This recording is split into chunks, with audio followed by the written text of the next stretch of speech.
दरियाए सिंध में चश्मा के मकाम पर दरमियाने कालाबाग, गुड्डू और सिखर बैराजों पर निचले दर्जे का सैलाब। दरियाए सिंध में पानी की सतह में मुसलसल इजाफा। तरबेला डैम में पानी की सतह 1503 फुट, जबकि मंगला डैम में पानी की सतह 1189 हो गई। जाम शुरू की 3 तहसीलें ज़ेरे आग। रावल डैम में पानी की सतह बुलंद तरीन होने पर स्पेलवेज खोलने का फैसला।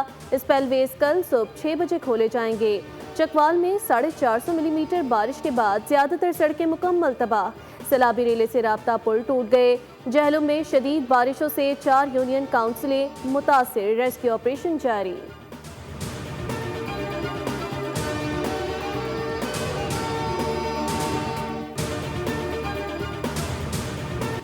मॉनसून बारिशों का चौथा सिलसिला कल से शुरू होगा। पीडीएमए के मुताबिक 20 से 25 जुलाई के दौरान पंजाब के बेशतर अजला में बारिशों और आंधी की पेशगोई है। रावलपिंडी, मरी, गिलियात, अटक, चकवाल, गुजरात, झेलम, गुजरावाला, लाहौर, फैसलाबाद, सियालकोट, जंग, सरगोदा और मुल्तान में बारिशों का इम्कान है।